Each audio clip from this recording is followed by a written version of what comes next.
Buenos días, es el lunes, son las 12, soy Erika. Hello everyone, it's 12 o'clock and it's Monday, so it's time for our first Community Spanish of the week, broadcasting every Monday, Wednesday, and Friday at 12 live. In addition to our children's classes, we have the children's Spanish happening every day, children's French happening every day, also on Facebook Live.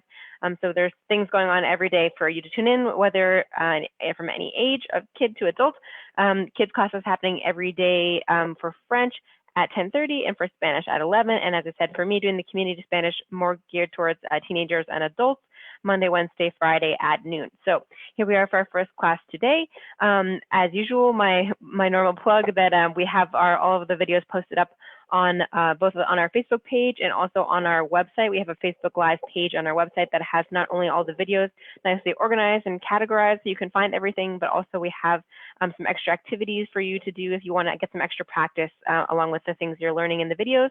In addition to just watching the video again, if you want a little extra support, or if also you're welcome to share any of these resources with anyone who you think might be interested, especially could be someone who you think would like to watch our videos generally, or maybe someone who you know is having a specific issue with a particular topic and that topic will help them. So you're welcome to share those from our website, share them from our Facebook. Please like, comment, and share the videos. That way we know what you're liking.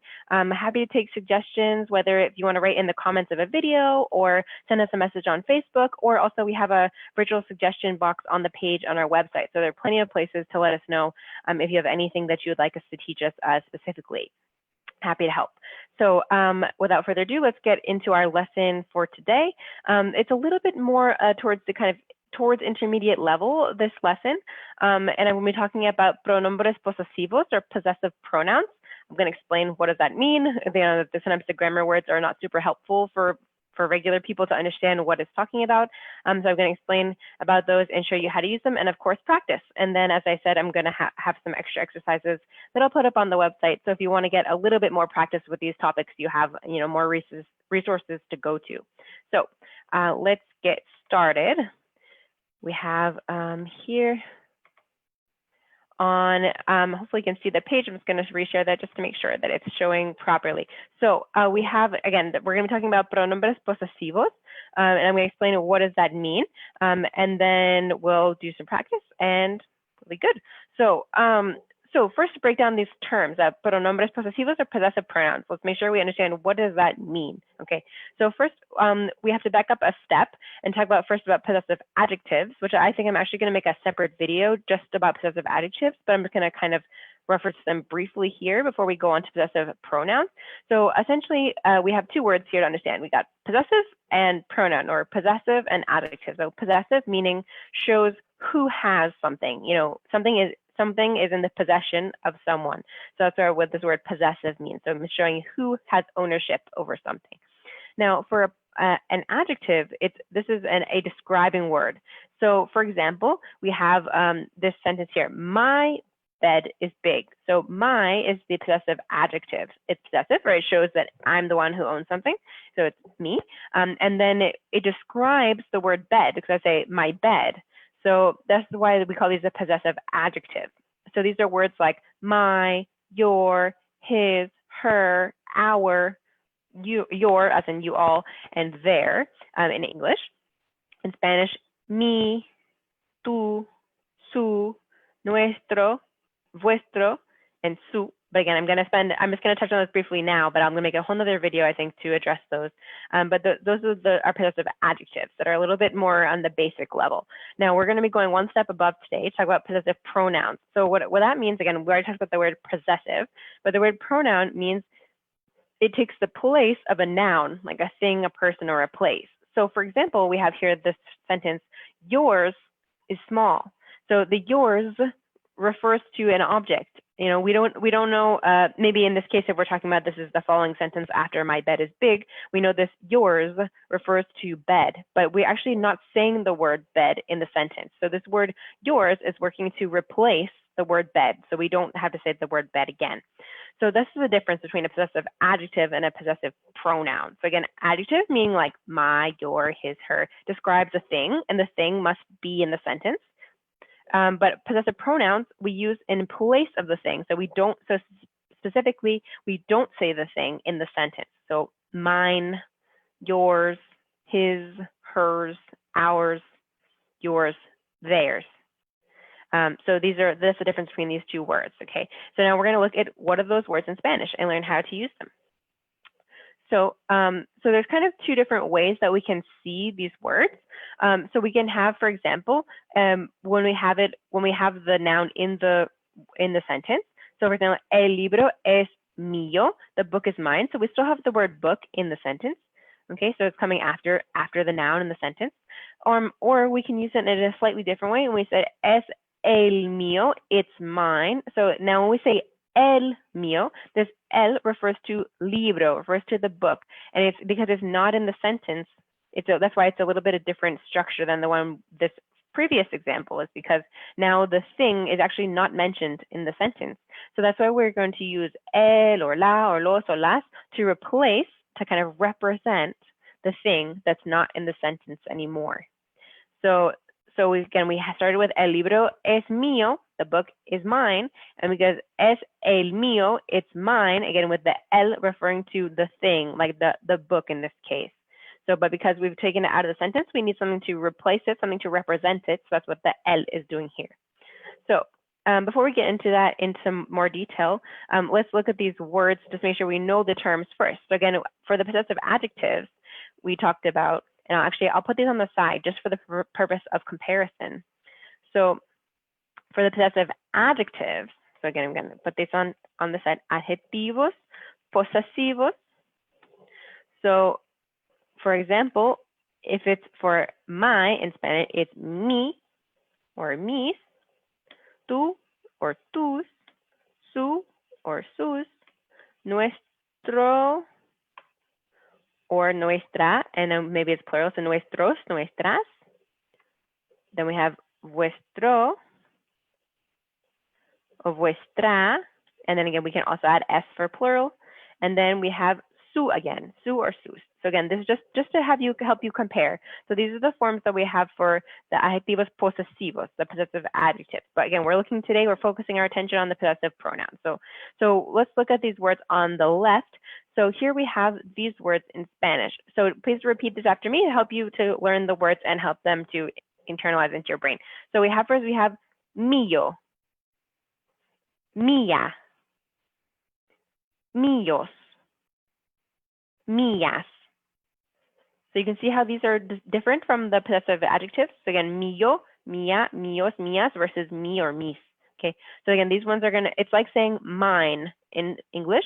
And we have to choose the right one depending on if we're describing something that's masculine or feminine or singular or plural. So that's why there are 4 different options for these ones. Masculine singular, masculine plural, feminine singular, feminine plural. So again, depending on what you are describing, make sure to make this word agree with that thing. Next, for the one for tú, again, this is like the saying yours in English.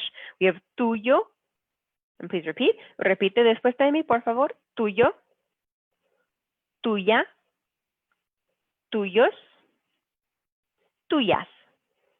So again, the same thing. We have 4 options because we have to choose the gender and the number. So that's what the tú one is about for yours. Next, for his or hers is suyo, suya, suyos, suyas. Okay, that's for his or hers, or it's if it's something that doesn't take a gender in English. Okay, next we have this one. The next 2 ones are actually pretty easy because they're actually the exact same as the adjetivos posesivos of the possessive adjectives. You can see nuestro, nuestra, nuestros, nuestras, or vuestro, vuestra, vuestros, vuestras. And then the last one is a repeat, actually, from the one that's for his, hers, and its. It's the same for theirs as well. It's suyo, suya, suyos, suyas. So these are the kind of words that we're working with when we talk about possessive pronouns. So let's look at a couple of examples, and then let's get to practicing. So I'm going to erase these ones on the side so we can see the screen fully. So again, we have some examples here. We have, por ejemplo, este sombrero es mío. Es el mío. So this hat is mine. It's mine. So este sombrero es mío. Es el mío. Again, el because we're replacing sombrero. Then ese sombrero es suyo. Es el suyo. That hat is hers. And then I say, it's hers. Es el suyo. El replacing the sombrero. Los perros son nuestros. Son los nuestros. The dogs are ours. They are ours. Sounds awkward in English. Los perros son nuestros. Son los nuestros. So los referring to perros. La gata no es nuestra. No es la nuestra. The cat isn't ours. It's not ours.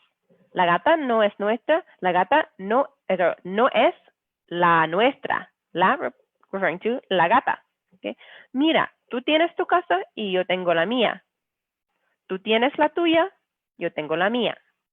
I have mine, you have yours. Tú tienes la tuya, la referring to casa, la tuya, yo tengo la mía. So I'm kind of expanding a little bit on the examples that we have on the page. Okay, and then we have the last example here. Ya sé que Clara y Miguel son muy simpáticos, son amigos tuyos. They're your friends. Son los tuyos. Los referring to amigos. So that's how we would say that they are yours. Son los tuyos. If we're using los to replace amigos. But we can also say son amigos tuyos. They are your friends. They're friends of yours. Okay? Versus son tus amigos. Son tus amigos, son amigos tuyos. They're like saying your friends and friends of yours. Kind of two different versions to say the same thing. So let's get into some practice and see if it's kind of sinking in. So feel free to write in the comments your answers or to say them out loud, whatever works best for you. Okay, so número uno, ¿de qué trabaja su esposo? So the question is, what does your husband work in? So we're going to answer. So el mío, el mía, or el tuyo es ingeniero civil. So which one will work best here? El mío, el mía, or el tuyo? So first, what we can do, if we're not sure, kind of just getting used to these concepts, so maybe we're a little less certain. So first, what you can do is you can do a little bit of elimination about what options don't work. So this one, because it's el, it's masculine, we know it can't be mía, so we can automatically eliminate that one. So now we have to decide between mío and tuyo. So the question was, what does your husband work in? So again, I'm going to say my husband, not your husband, right? So if we're going to say mine is a civil engineer, es el mío, right? Mine. And again, el is referring to esposo. Okay, so we're replacing that word. So we say el mío. Okay, número dos. ¿Dónde está su tienda? Where is your store? ¿Dónde está su tienda? So we can either say la mía or la tuya. Está en el centro. So this one, we can just use logic to say if we're asking ¿dónde está su tienda? Where is your store? Okay, so we're going to answer with my store, mine, or your. Mine, right? La mía. La mía está en el centro. Mine is in the center, like mine is in downtown. Okay, la mía. Okay, gracias. Okay, thank you for replying, Brenda. I'm seeing your answers. Okay, todo correcto, everything is correct. All right, número tres. ¿Cómo están los padres de Camila? So how are Camila's parents doing? ¿Cómo están los padres de Camila? So we can say los míos, los suyos, o los tuyos están bien. So we're asking about Camila's parents, what works best? Míos, suyos, or tuyos? Let's see if we have a response in the comments. What do you think? So we're talking about Camila. So we're going to use los suyos, hers, like as in hers as in her parents. Los suyos, okay? Los suyos están bien. Again, talking about her parents, so we're going to use the el, ella, usted options for suyo. Los suyos están bien. Okay, número cuatro. ¿Cuántos años tiene la hermana de Raquel? How old is Raquel's sister? ¿La tuya o la suya? Tiene 35 años. So we're talking about la hermana de Raquel, so Raquel's sister. So are we going to use tuya or suya? In this case, we're going to use suya again because we're talking about Raquel's sister. So we should use suya. We'd just use tuya if we were talking to Raquel, to her directly, but we're talking about her sister. So la suya tiene 35 años. Hers, as in her sister, is 35 years old. Okay, número 5. ¿Dónde están nuestros vecinos? Where are our neighbors? Where are they? Okay, and they're anyways, nuestros vecinos, our neighbors. So we can say los nuestros o los nuestras, which is the correct one. Están en sus casas. So we have this key, with this keyword we have los, so that would help us to choose between nuestros and nuestras. So what do you think, nuestros or nuestras? This one's going to be nuestros, right? Because vecinos is masculine plural, nuestros. And we have this key, it says los, that helps us to figure out which one we should use. So los nuestros, ours, and again, the los refers to the vecinos. So ours are in their houses.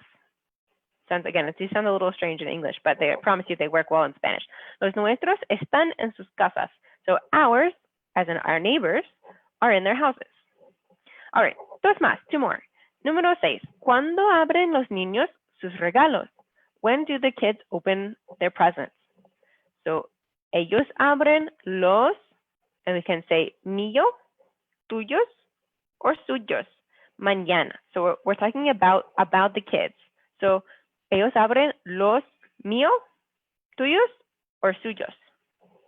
Again, if we want to practice with our process of elimination, if you're not completely sure, because we know that it's los, we can automatically eliminate mío as an option because mío is singular and los is plural. So we know automatically we can get rid of that. So we can choose just between tuyos and suyos. So we're talking about the kids, okay? So we're going to use suyos because if it was tuyos, we'd be talking directly to a child, but we're talking about these children. So we're going to go with suyos. Ellos abren los suyos mañana. They're opening theirs, as in referring to the presents in the question, los regalos. So we say los suyos. All right, last one, número 7. All right, hopefully we're with me. Okay, gracias, Paul. Thank you, Paul. I'm glad to see this interaction in the comments. And it also lets me know that you're understanding what we're doing. So it's perfect. Okay, last one, número 7. So ¿necesitan ustedes nuestros apuntes? Do you need our notes? Do you all need our notes? So ¿necesitan ustedes nuestros apuntes? So sí, necesitamos los, and we can choose between tuyos, tuyas, or suyos. So let's see if anyone wants to answer in the comments. Tuyos, tuyas, or suyos, which works the best with this question? ¿Necesitan ustedes nuestros apuntes? Sí, necesitamos los. Let's see if we can get our reply. I know there's a slight delay between what I'm doing and going live. So let's see if we answer. Okay, we have a reply for tuyos. So tuyos, that will work well. Muy bien. So we're going to put tuyos. I'll put a circle around that. So tuyos, so we know, for example, we can already eliminate tuyas as an option, right? Because we know apuntes are masculine, so we can automatically just cross that off. It can't be the right thing. So we can either choose tuyos or suyos. So the question they asked, like, do you need our notes? So we know we're talking to someone directly. So that's why we can use tuyos, because now we're speaking to someone. So we're using tú. So, perfecto, muy bien. All right, so that's going to wrap up our practice together and during this lesson. But again, I'm going to post the video up, so if you need to review for a second, you can take a second look at the video. And also, I'm going to post another exercise, a translation exercise, to help you practice more with these words and make sure you're feeling comfortable and really kind of being put to the test. Because I know it's a totally different thing between doing an exercise where you just have to circle the right answer, as opposed to actually having to come up with the material originally yourself. So these translation exercises are meant to really help you put your skills to the test. So muchas gracias, and I will be back again on Wednesday, el miércoles a las 12. I'll be back Wednesday at 12 for the next Community Spanish installment. And then until then, feel free to check out the videos. Please like, comment, and share. Leave me suggestions if there's anything more that you want me to go over. I'm happy to do topics of any level. So I'm happy to hear your ideas. Until then, we've got some great kids programming to tune into with the children's Spanish at 11 every morning and children's French at 10:30 every morning. But I will be back here for the next community Spanish Wednesday at 12. Gracias y adiós.